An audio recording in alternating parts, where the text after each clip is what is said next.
Welcome to the Research Works podcast, brought to you in association with the Healthy Strides Foundation. Your hosts are Dr. Dana Poole and Dr. Ashleigh Thornton, and we're here at the AusACPDM conference in Cairns, Australia, to interview world-leading researchers, clinicians, and people with lived experience to support your practice in being more evidence-based. Welcome back, everyone, to AusACPDM. We are joined by research fellow and occupational therapist Ashleigh Hines. Welcome, Ashleigh. Thank you so much. Welcome. So lovely to speak with you and to talk about your paper, which definitely caught both of our attention. Wait till I say it, and you'll definitely all know why. So your paper that you're presenting here at the conference is titled "Parents' Experiences of Early Intervention for Infants with or at High Risk of Cerebral Palsy: A Qualitative Systematic Review." That's right. Great title. I'm so excited to talk about a qualitative systematic review. They're not that common. They are not. No. They seem really hard. Yeah, someone said that to me today. Qualitative work's so much harder, and I was like, I'm not so sure about that. Yeah. But I guess we all have our strengths. That's right. But yeah, we just wanted to really bring together all of the wonderful words of parents that are around in all of these qualitative papers and bring them together in one place. Yeah. So let's talk a bit about, the broader context for this work. How did you end up at the point where you were doing a qualitative systematic review about parent experiences? Yes, and I think it's so important in qualitative work to talk about your author, like who you are, because we all have biases that we bring. So I am an occupational therapist. I would say that first before I'm a researcher. I was like, big part of who I am. But I work with parents in early intervention and at our early diagnosis clinics in Sydney. So I guess there were 4 points of background that I think in my head that CP diagnosis is happening earlier. That we know that even when expected, a diagnosis is a time of stress, grief and uncertainty. But yet as therapists in our international practice guidelines, we're sort of taught that early intervention should start straight away. We should get in there, particularly for things like motor and cognition. And then the fourth bit is that parents are vital in a part of that. We're taught a lot about parent coaching, collaborative goal setting. And so I just felt I was like, wow, this is a lot on parents and on clinicians to make this happen. In a relatively timely manner, if we're talking about. Exactly. And we know there's a window of opportunity. So there's that sort of pressure. We've got to get in and get started. TikTok, let's go. And when you consider, I love how you set that out, because out of all of that, whilst we know early intervention, early detection, let's go get going with it.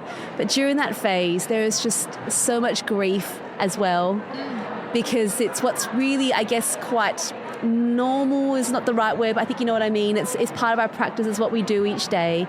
But for each family that come through, it's a new experience, and it's their first time. That's right. It can be really confronting and emotional. And I think that would lead me into the first two themes of our results. I don't know if it's too quick to go into that. Let's go into it. No rules here, right? No rules. But in talking about the diagnosis and how those emotions are lasting, which is a quote from one of the papers, in that these families are, there's the unknown, there's the uncertainty. Parents talk a lot about how information was received. And then there's that, the second theme that we report on is that their family life or daily life has been altered. So it's a challenge to fit it in every day. They're just it's overwhelming, these people that they meet, the appointments they have to do. And there's sort of a guilt. Some parents report feeling guilty that early intervention is seen as just one more thing to fit into the day. And sometimes if your baby's, one mum said she knew the importance of prone, but her baby was so upset. So she felt like she spent the first 2 years around the house singing to her baby carrying her. So, and then she said, so as far as early intervention goes, there was no way. And I'm just there's so much. There's so much going on. There's a lot anyway with a newborn. And you're tired. And there's so much that comes with that, let alone the fact that you didn't see this coming and it's a new part of your life, and we're saying how important it is. And you can see why that the pressure people must feel to keep up with everything they're meant to be keeping up with. and also getting to know this little person who's come into their life and trying to make sense of it all must be so overwhelming. And when they were talking about the delivery of how information was provided, can you expand on that a bit more? I mean, I feel like I can make a guess here because I've heard these too. Yes, yep.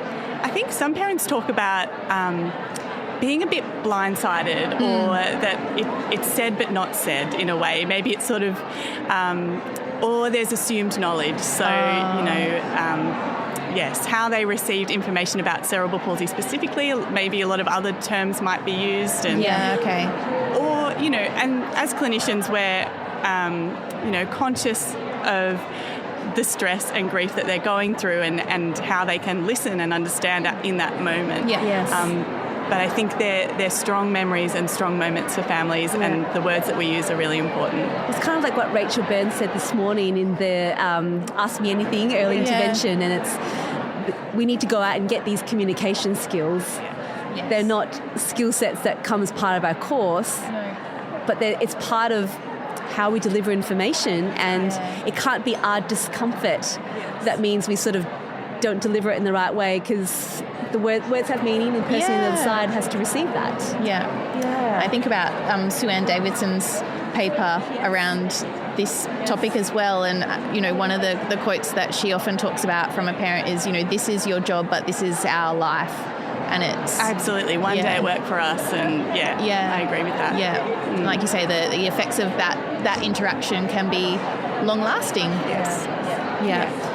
So before we get into, because I have lots of questions about qualitative systematic reviews, I don't feel like now is the right time to get into those. I'd like to hear about the other themes. Yes, methodology is really boring anyway. That came out of this review. You touched on those first two. Yes. What else did you find as part of that? Yes, so there are 5 main themes that I'll talk to. I've mentioned 2 already. The third one was so strong. It came up in, I think, 14 of the 18 papers, that parents will do anything they can for their infant. They don't want to leave anything to chance. They don't want to leave any stone unturned, that they will, for their baby, do what they need to do. It makes me think about that vulnerable place of grieving, coping every day, having busy lives, but then feeling like, oh no, but I will do it. This pull to, to spread yourself so thin to fit it all in. Yes. The fourth one, parent-therapist relationship.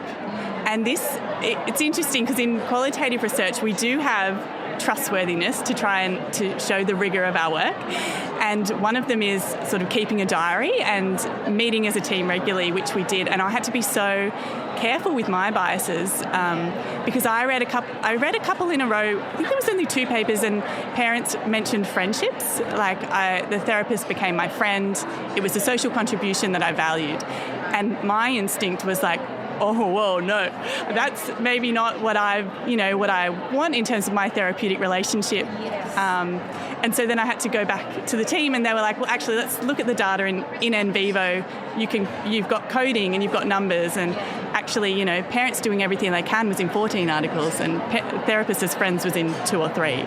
So when you look at it all, so that's why I really had to be like, even though I had a strong reaction to that, and it's sort of made me think about it, it wasn't sort of across all of the papers that we reviewed.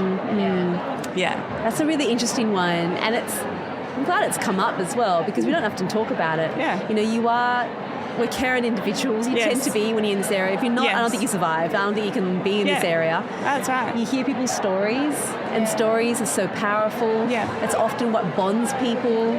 And it makes sense when I spoke about this before, I linked it to the self-determination theory, which is my favourite theory. Yes. But it's about autonomy, competence and belonging, and to have those needs, we're more self-determined. And so I can see how in belonging, I think some parents reported that the friends that they had or who have typically developing babies, it's hard to link in with them, and being with parents who get it, there's value there. But having someone come into your home, which is often the type of intervention that I do, celebrating small gains, providing emotional support, trusted information, I can see how that need for relatedness can come through that therapeutic relationship. Yeah. And that's the parent perspective as well. I suppose that perspective might be different for the therapist, but like you say, that's how the parent kind of interprets that relationship at that point in time. With time that might change, but that's, just one perspective on that dynamic, isn't it? Of those parents in this early intervention time. That's right. That's right. So that was the fourth theme? Yes, and there's one more. Yeah. Very good. Yeah. The last one is motivation from progress. So that's parents talking about how they were motivated to persist and persevere when they noticed improvements in their infant. And some of it then referred to goal setting and the value there.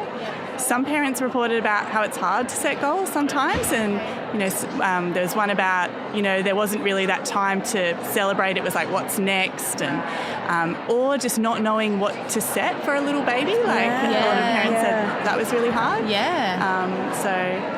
Especially when I imagine, and I don't know whether this level of detail was kind of pulled out, but where that child sits in birth order, like if that's your first baby and that's your first experience of parenthood, you really have no idea what you should be not asking of this baby, but what is achievable and what's not, and what's realistic for them. So I think that's a really good point, and I think most of the qualitative authors acknowledge that in their demographics that would have been one of the things that was listed, but it wasn't in all of the papers. Gosh, you got some great themes there, and every single one of them as you go through, I'm like, I can see, you can relate to it so easily. I mean, I want to talk more about that, but I do want to swing around. Can we go talk methodology a little bit?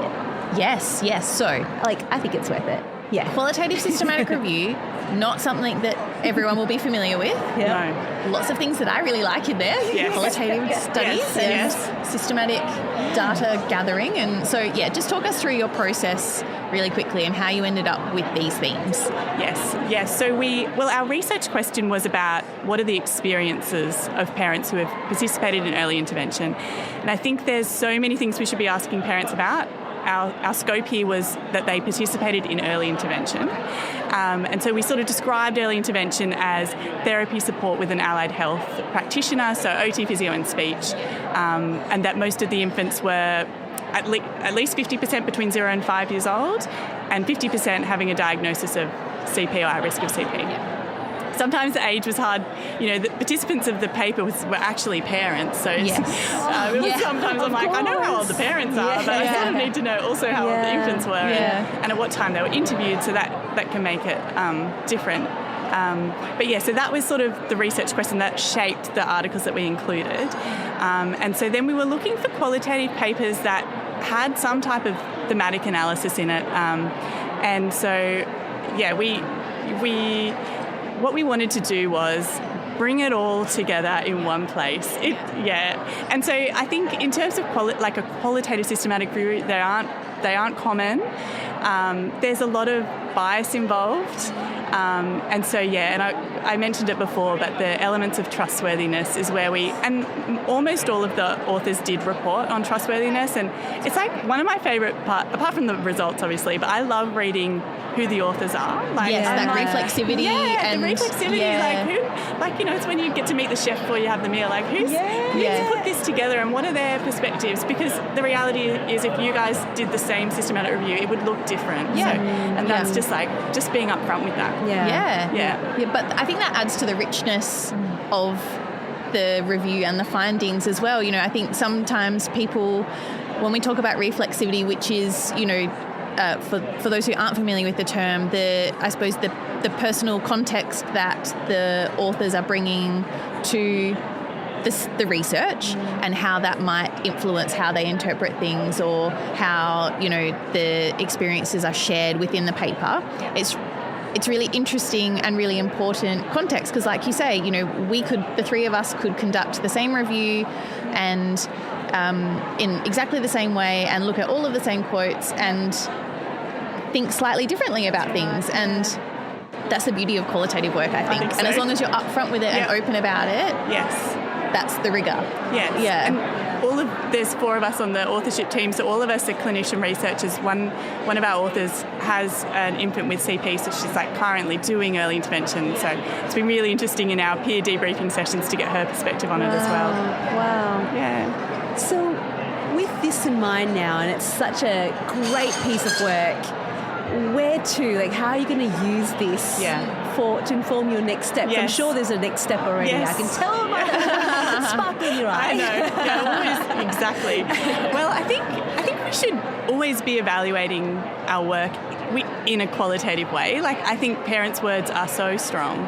And I think most of the papers were evaluating a specific program, like Small Steps or Elevate, but then some of them just look generally at early intervention, and I sort of like that because it's important to evaluate program, but also I think generally to check in with parents without being linked to an intervention is important too. And then I think in terms of other clinical take-home messages, I often think, I come back to that theory, which I know can be a bit like, like frameworks and theories for a clinician. It's like, what's it? We like structure. We like structure. Yeah. And so I think if you're working with a parent in early intervention and you think maybe that engagement piece isn't there, which is crucial, often I think through like, okay, do they have opportunities for relatedness with other people? And in terms of competence, like, can I help to coach them in a way that is learning for them and that they value and give them choice? Like, where do you want these therapy sessions to take place? And remembering that. I love that. Takeaway. I think often when we talk about empowerment, really what we're talking about are those elements of self-determination theory. Right. So, And empowerment's like a